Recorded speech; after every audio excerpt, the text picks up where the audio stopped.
Hey everyone, welcome back to our podcast Zero Sum Game. I'm one of the co-hosts, Sohan. Our co-host, Bora, could not make it today. For those of you who aren't familiar, Zero Sum Game is a podcast where we interview social commerce executives, brands, even creators on what's working in TikTok Shop and e-commerce. Today, I've got Alex over here. Alex is the CEO founder of Moment IQ. For those who aren't familiar, that is the #1 ranked TikTok Shop partnered agency. And we actually just ran into each other in Shenzhen, China, and he was giving a presentation to hundreds of TikTok Shop sellers and people from all across the globe who were curious about live shopping. So today, I'm jumping into all the secrets around live because there's so many different perspectives on it, but I'm here in his studios. There's a live going on right next door with some of the top 8-figure, 9-figure brands on TikTok Shop. So I wanted to get the man himself to start breaking it down. So Alex, he's founded multiple TikTok Shop agencies. I actually looked up his previous agency about a year ago, Ubiquitous, and I was actually gonna sign up for some TikTok influencers to promote our company. And then I saw he started Moment IQ and I was like, this guy knows something about TikTok. He's always traveling to China. They're doing really well in live and a lot of people fail in that in the US. So without further ado, Alex, if there's anything I'm missing from the intro, feel free to add in. Extensive, yeah. Thank you for having me. I really appreciate it. Of course. Excited to be here. Yeah. So let's jump into live, right? And let's jump into like maybe Moment IQ first. Start with the background. I know you spend a lot of time in China, and you're seeing how Douyin and I think I was there like literally 2 weeks ago, and we saw this like almost like I don't want to say factory, but it was like a full floor of like people in units just doing lives constantly. I think they took like 2-minute breaks, if anything, and they just went on for hours and hours. And their lives are like 10x ROI, right? So it's like nothing compared to this GMV max 1.8, 2.5 ROI that people are so excited about capturing the halo effect. This is a profitable, standalone TikTok Shop marketing mechanism. So can you tell us a little bit about why you put such a big bet on live in 2025, 2026? Was there anything you saw in China there that sort of triggered that, or? 100%, yeah. I mean, we've been in TikTok Shop since the beginning. TikTok originally recruited us to help run the launch campaigns for TTS in the US, and it gave us a real inside look and a great firsthand way to really learn from them and learn from the individuals that built this Chinese ecosystem, and gave us a leg up on a lot of things, but the biggest was context. Yes. We had the direct individuals that when literally no one knew how this was going to work in the US, we could ask them, hey, how is this going to work? And, interesting. I think that is part of what makes the ByteDance team, the TikTok team, so unique and so special is the conviction that they have when they had and continue to have when they came into the US, because this is the third time they've played this game. They launched it in Douyin and they got it up to insane numbers. They launched it in Southeast Asia, got it up to also insane numbers. And then they tested it in the UK and now it's here, right? I guess it's the fourth one, I suppose. But with that, when they have deep conviction on something, it always makes us look around and analyze it way deeper, right? And they have the deepest conviction around the long-term potential of live. Yeah. I think a lot of people in the U.S., at least up until 2025, they were questioning whether it was going to be as big of a deal in the U.S. as it is in China, and I think those questions are behind us. Yeah. For me, the things that stood out are the conversion rate, the revenue per 1,000 views. Yeah. When you compare revenue per 1,000 views from live to short video, short videos looking $30 per 1,000 views. Wow. That's a good day. $30 in revenue per 1,000 views. Yes. But when you're looking at live, we've seen lives go as high as $700 in revenue per 1,000 views, right? And so when you're looking at, there's this new format, new medium to where you can get 22x the revenue per 1,000 views, all of a sudden the thesis is no longer, does the US audience like this, which was my question. The thesis is then, there's just a scarcity of high quality content that's capable of being produced to capture that. So we set out to solve that. Drilling into that a bit more, right? I think you're hitting on a lot of important things. I think there's a lot of people who don't understand what Douyin is, what like they're actually doing in China. And just to recap, live is a supercharged medium where you're maximizing your revenue per time in a way that's so intense and so captivating that it doesn't even compare to like the CPMs you're putting out on GMV Max, right?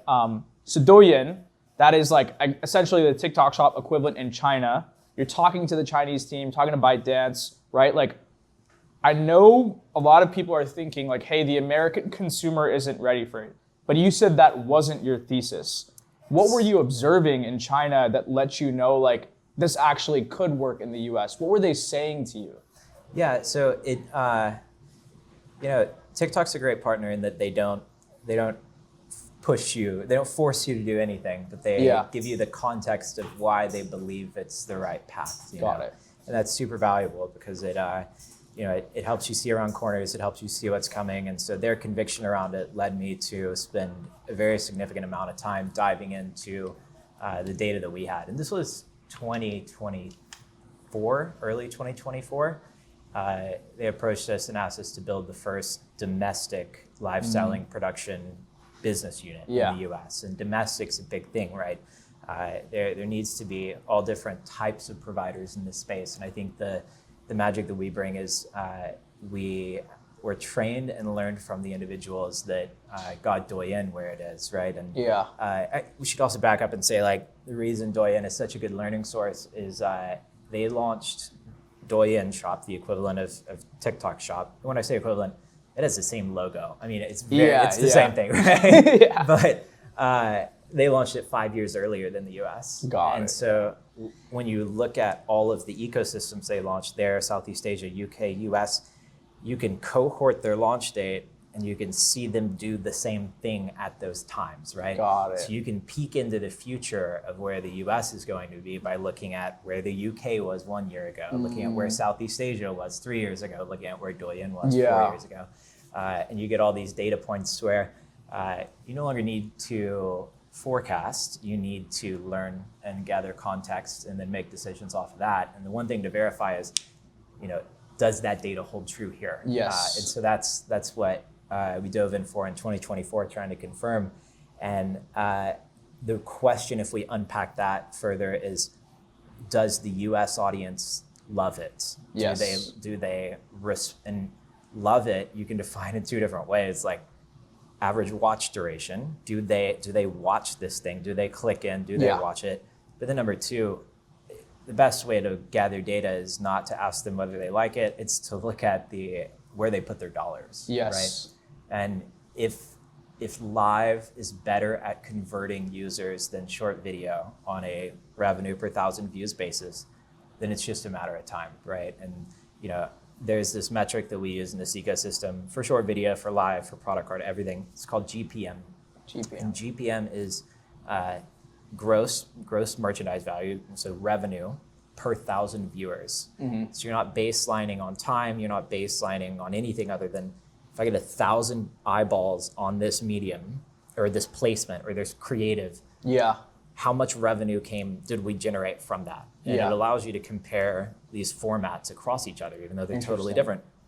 Excuse me. And the revenue per 1,000 views of live is an order of magnitude higher than the revenue per 1,000, so 10x plus higher than the revenue per 1,000 views on short video. Interesting. Well, I think like just to play, devil's advocate here and kind of reinforce the views of the executives who aren't believing that the US market is ready, like when you were doing that global market analysis, do you feel like that $700 metric stood to be true in the US versus the UK versus the Southeast markets? Were there different sort of like, I guess revenue multipliers or diminishers in terms of like that 700? Was it more like 500 for the UK, 200 for the US? Or I should also qualify and quantify like $700 per 1,000 views on live is not normal. That I'm not saying it's average in the US. It is dramatically lower than that on average, but we've had a live do a $700 GPM on watch GPM. Interesting. And so that's with the perfect content type, that's with the perfect product alignment, the perfect merchandising.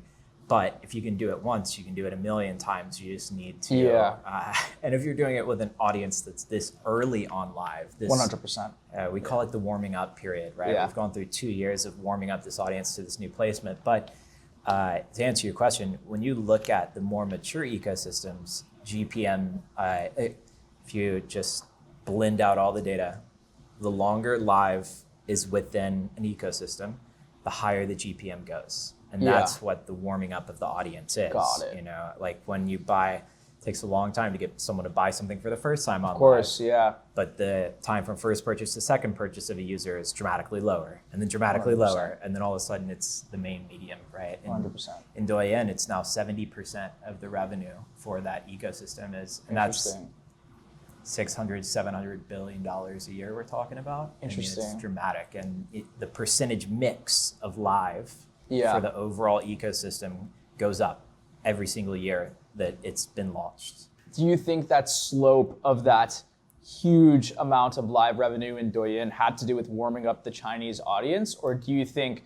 like I think what I'm trying to get at is like, is there innately something different about the way a Chinese customer shops versus the way a US shopper shops? And how much of that is mitigated through like warming up? Yeah, You know? yeah, it's a great question. So when we, when TikTok asked us to build the first like domestic live production company way back in the day, my response to them was yes, but I want to go see it. I want to go see these huge lives. It's easier to do that than to start from scratch and test from zero, right? So Of course. we spent a month in China with our full leadership team in 2023, 2024. Super early. It was early, yeah. Yeah. There was the, if you're told there's this thing over there and it's doing $500 billion a year on one platform with this medium that doesn't exist in the Western world, it's like, we gotta go see that. Of course, because your first response is, that can't be true. Let me see it. And they're like, go see it. It's like, okay, we're gonna go see it. Right? Yeah. But we sat down and they linked us up with the company in China that brought live selling to China, like back in the day. And we're still close friends with them to this day. We actually have an office together. We're subleasing one of their offices now for our second studios in the US. But we sat down at their studios in Hangzhou, China, and we watched the live do $15 million. Wow. And when you're seeing that, it was dramatic. And Yeah. the paradigm shifted in my head of, oh, I get it now, right? Like I understand what's going on here, because you're seeing like everything, all of the questions that we're asking here really circle back to one thing, and it's, is it a better user experience for e-commerce? And I think it's objective. The answer is yes, if you sit in and watch one of those, because e-commerce has always been a one-way experience for the user. It's always been, you're interacting with the static content that doesn't respond to you, but a live follows the sentiment of the audience, right? You can ask questions in real time. You're engaged. You're like interactively having an e-commerce shared experience with you and a bunch of others. And these deals, they actually are unique to the lives, right? Like it's a limited time thing. And so it adds real, true scarcity by introducing an incentive to buy now. And so it not only gamifies, but like, all marketing content breaks down to educate, inspire, entertain. It's more entertaining and it's more educational, and it can get inspirational if you get the right host that has had like a life-changing story with this product or something like that. And so it hits all the marks, and it's a better user experience. Now, how is the US consumer different than the ones in China? Well, that warming up period that they've gone through changes user behavior dramatically. And so, people in the US will oftentimes say, oh, the direct selling China method won't work here, and it won't right now. But the question is, how did it start there? How did they get when you look at China lives, Douyin lives now, they're very direct selling. They're not beating around the bush. They're really getting at it, right? Yeah. The US consumer, you really have to earn the purchase through entertainment, through education, through really focusing on content enjoyment as well. And now the algorithm really rewards that in the US. Q3 last year, they switched it from being just conversion for the organic traffic over to being half watch duration and half conversion, which is now it rewards you for entertaining content and retaining the viewer. That changed everything. It made it allowed us to make these lives way more enjoyable, way more fun. But the U.S. consumer, you have to be way more entertaining, right? Way more enjoyable. Yeah. And who knows, maybe 5 years from now, when we're at the same cohort of launch that the Douyin is now, maybe that warming up period and education period on live and comfortability, maybe the U.S. consumer is there. Maybe we're direct selling that hard by then, but for now it has to be fun, right? So interesting. All the shows, all the lives need to be optimized entirely for the target audience and the brand voice of that brand. 100%. Right? Yeah, and I think what's interesting too is like I think people are always comparing, live to like QVC style. Like I personally didn't grow up on QVC. I was like watching Netflix or something. I want to like dive into that a bit more because you're hitting on things like inspirational storytelling. You need to be like edutain. I call it like edutainment, right? So do you feel like that model, that style of selling on TikTok Shop is similar to QVC? Like what are really I guess like compare and contrast those two, QVC versus TikTok Shop live selling natures to me? Yeah, I think we think of all content formats as starting from the user experience, right? Yeah. And so let's think about those placements and the difference of intent. When a individual goes on to QVC, they're saying, sell to me, right? They're giving that implicit permission by going there to be sold to find something weird and nifty, right? When they open TikTok, they say, entertain me. Yeah. That's a different user experience. It's a different user expectation than what's there on QVC. Yeah. And so in order to get your message across, you first have to fulfill the purpose that the user opened that intent for, opened that action for. So it needs to be more entertaining. Now that being said, there is some stuff you can take away from QVC. Like a lot of our brands actually are QVC brands that I'd say 15% of our live brands are QVC brands that started there. And we love when we're onboarding them because you have, first of all, so much historical data that you can go off of, so much optimization and learnings they've had there that we can apply here. But then second of all, it means the product sells on live. Yeah. Which takes out a lot of these, some of the prereqs that it's just hard to know until you get something on there, right? Is it demonstrable? Does it come across in the pain points that you're describing? Yep. Or is it, when I say demonstrable, I mean, can you demonstrate the value props either with words or by showing? Yes. And it's different for different brands, right? But man, the success rate on those that have shown these, it could be QVC, it could be other mechanisms.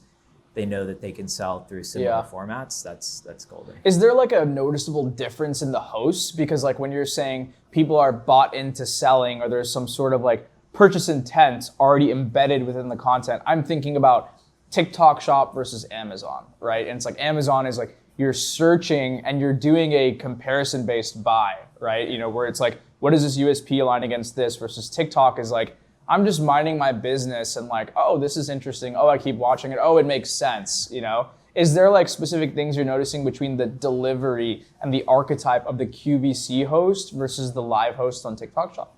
Yeah, it's a great question. So on QVC, and I'm going to butcher this if any of you are from QVC, I'm sorry. But as it's been explained to me, there's actually not that many hosts that do QVC. It's like 16 or 20, something like that. Interesting. We have a roster of like 60 to 80 just for our team, just for our org. And so that enables you to go a lot deeper in this target audience matching to the host, right? We're looking at like ensuring that the host that we put on very closely matches the target audience of the brand, because the user doesn't want to feel like they're being sold to. They want to be feeling like there's a friend that actually understands this, and they actually do need to understand it. So putting them on the target audience 100% is valuable, makes it authentic, All right.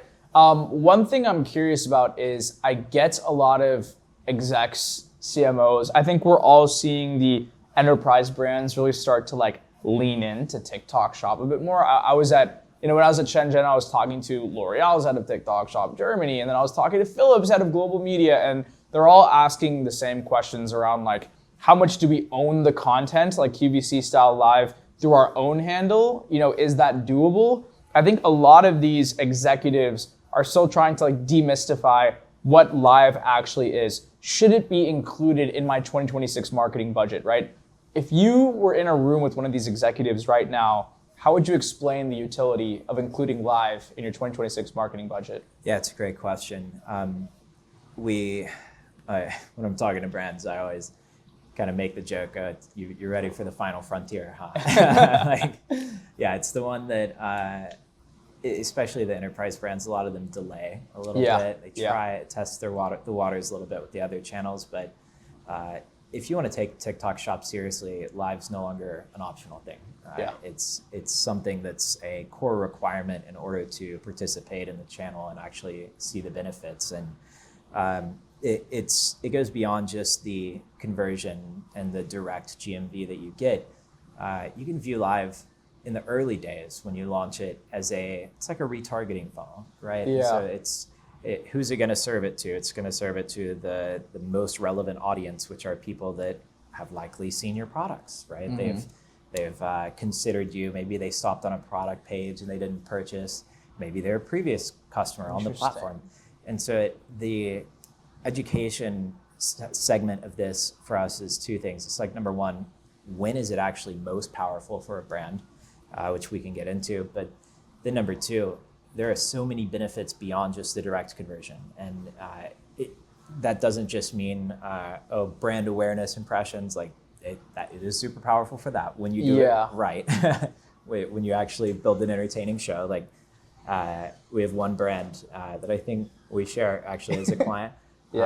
We've put 1 billion live impressions on them in the last year. Wow. 1 billion, right? When you're thinking about that, it's like, there's 137 million active TikTok US users. Like the average one has seen that brand 6 times per year and they're still rolling. It's like, and it's like free. I say free. You're paying production costs instead of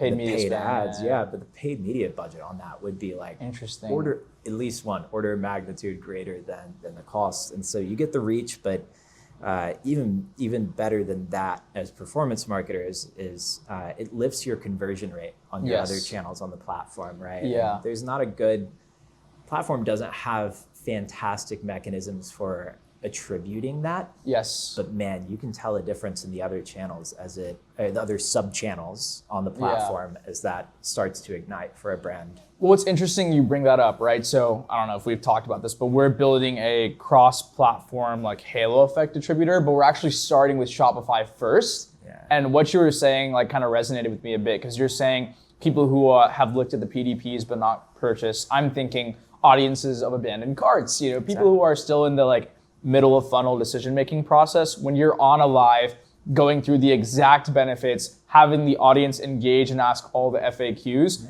I can see how that would halo over and then help those audiences convert on Shopify better. Is that what you're kind of referring to? Even on platform, like all of it. Off platform, there's even more. You're right. That's valuable. I think they just ran a huge meta-analysis. The platform did, I think it was like 38% halo effect off platform to your Amazon. But on platform, like you hit a PDP, you're an abandoned cart, and you didn't actually finish the purchase, that's definitely the type of audience you're going to get queued up for the live. And you just get that re-engagement, so it stays in front of them. Maybe they watch the live once, maybe they watch the live 3 times and then purchase. But that is the richest audience you could be hitting, and it's a organic audience you can re-tap on live. That's where you're driving a large part of the conversions. But it's not to say they have to convert on live. Maybe they see 3 lives and then convert on your short video ad. Right? Like there's so much spillover there, and that's why when you're one of the 2 like really powerful use cases for live is once you hit a meaningful scale, you just have to have it because you're deploying so much into these other sub channels on Shop. It's like just add a small incremental monthly cost here and it's going to amplify everything so dramatically, right? Interesting. Well, I am curious, it just like clicked in me because I just did an interview with a CRO expert who has like an AI powered CRO SaaS. And so I was like seeing the parallels there. And now I'm thinking like, adding in live as a way to convert middle of funnel customers in your marketing mix. I think like the closest people would be doing on TikTok Shop is like using some sort of like CRM with an affiliate center for like abandoned cart and then like sending a message in there. Maybe they're using TikTok ads on their Shopify website to target abandoned cart audiences. How do you feel like live shopping compares to the other alternatives for nurturing middle of funnel customers to convert better? It's a great question. I'll ask you a question back. Yeah. When was the last time that you ever opened a message from a brand on TikTok Shop from that CRM tool? Almost never. I've never opened one. Yeah. We sent them out and for it's a SOP.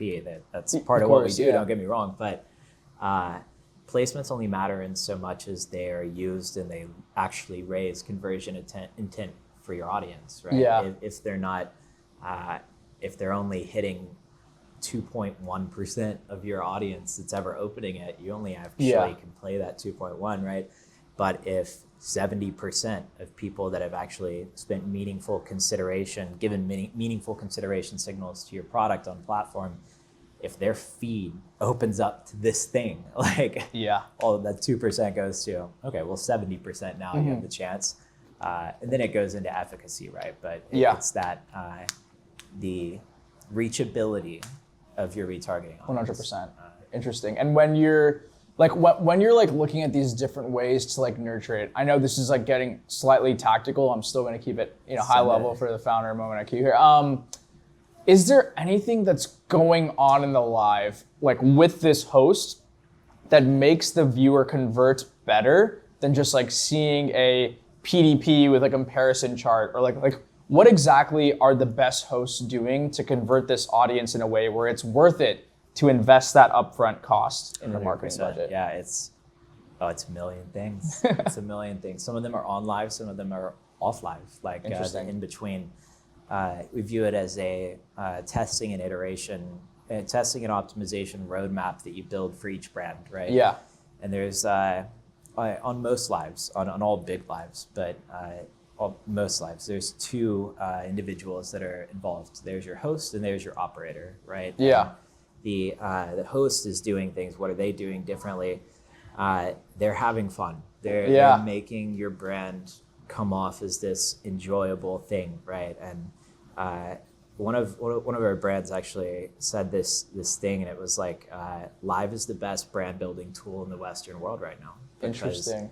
You can say things on a page. You can say things in marketing copy, or make your product fun. Don't get me wrong, but when you have an individual that is actually representing your brand and they're doing it extremely well, and they are living your brand values and they are speaking your brand values and they are bringing it to life. It is the translation of your brand into a show that's optimized just for you, just for your target audience.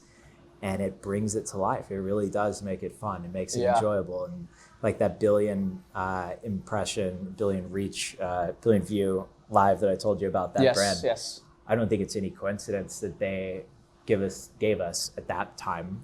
They're from one of the first cohorts we launched. They gave us more freedom to do what we wanted than anyone else. And so it enabled us to go really deep on this optimization path where you have these unique shows, these unique segments, these baseline hosts that are just perfect representatives of the brand, and you test into it over time. And it's just a ton of fun, right? That's one piece. The second piece is the data and the operator follows the conversion data into delivering what the audience wants. Like a big saying we always joke around, like, you got to give the people what they want, right? And you can see that, yes, through their messages, yes, through their comments, but you can see it in aggregate through their actions in the data, right? And ensuring that you are giving them the products, giving them the messaging lines, the brand lines, the pain points that actually drive the conversion intent, right? And you can see that through the data, through testing, through optimizing. So it's not just some static show that happens 100%. Every time. Everything is intentional, everything is data driven, and everything gets better every time as you gather more data.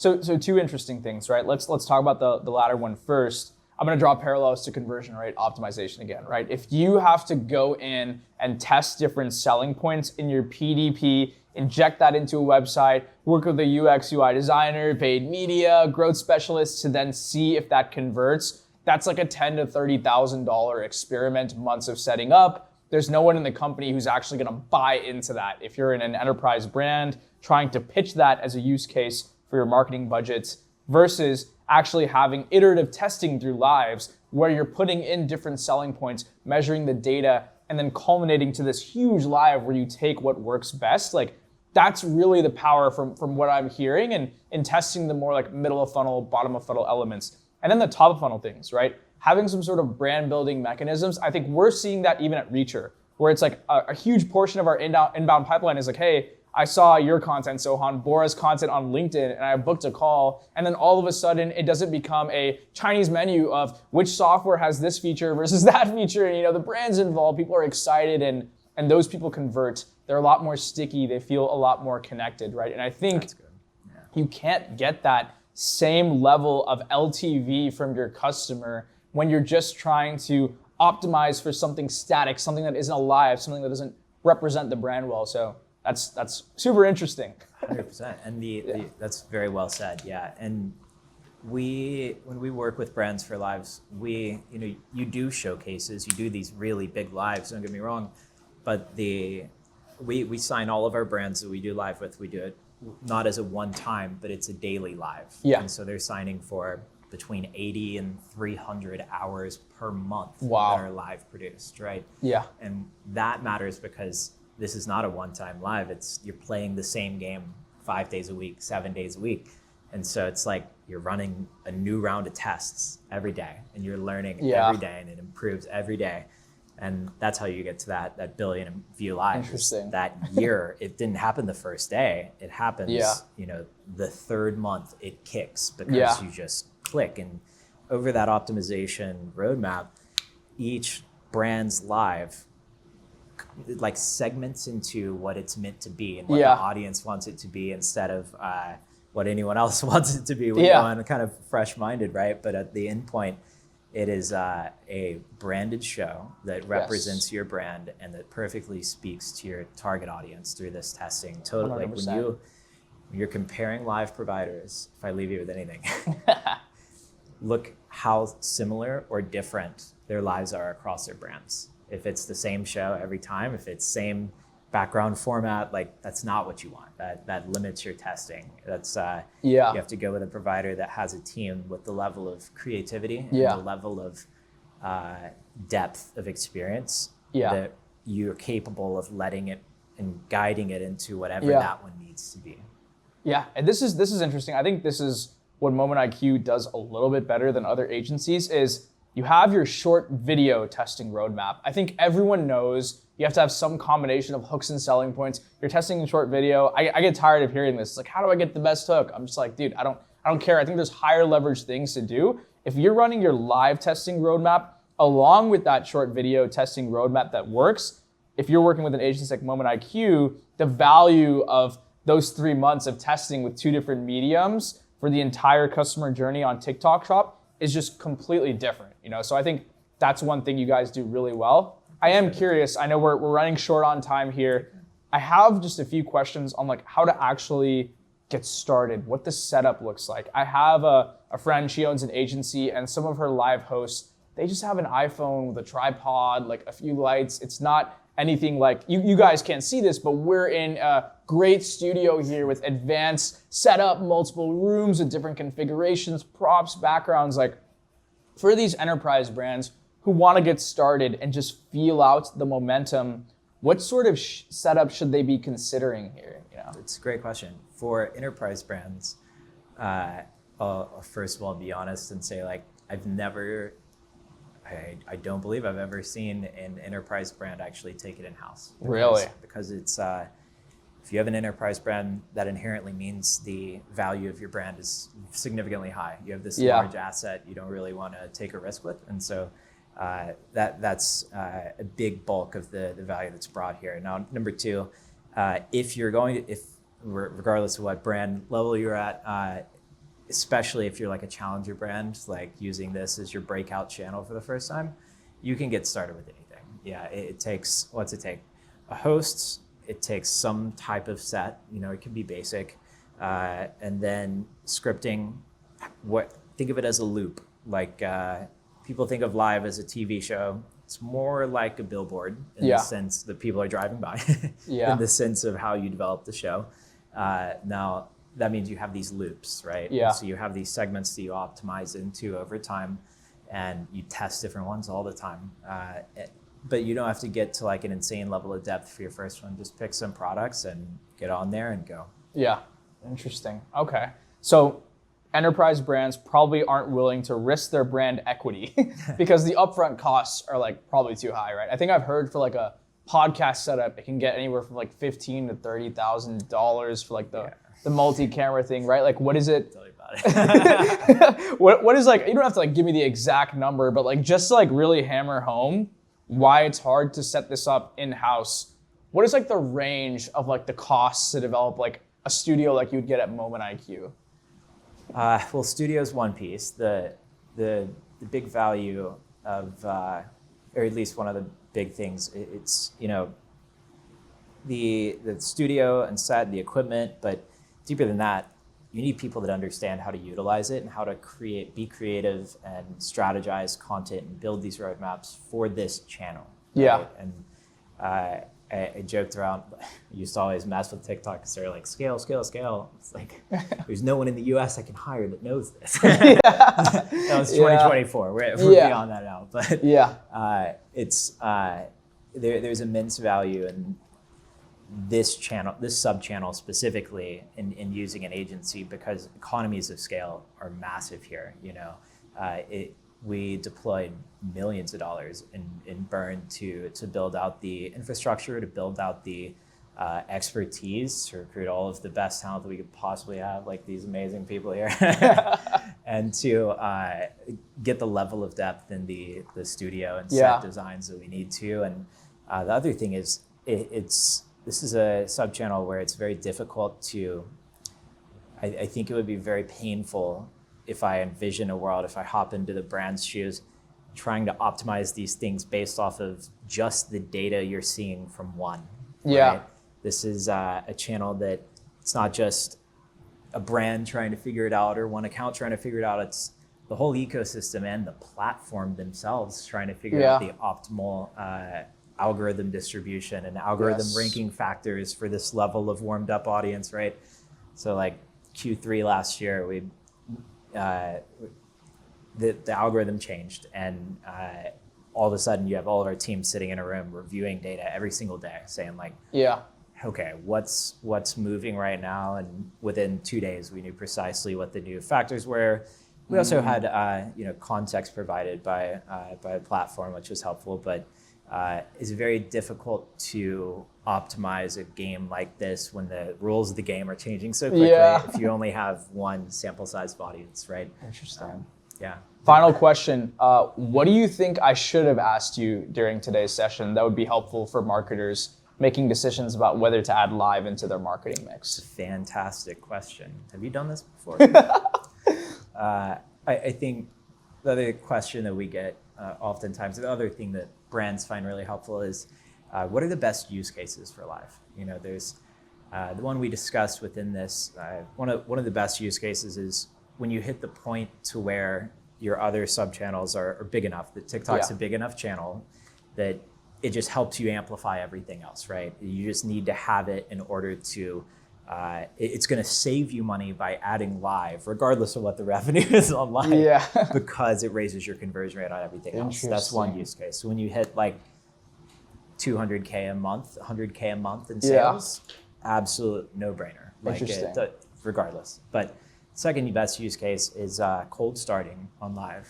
Really? Yeah, it's a hot topic. We may get some responses for this one. Yeah. But this did not used to be the case. It used to be that, like prior to Q3, the algorithm was entirely conversion based, that revenue per 1,000 views. That's how it distributed traffic to lives.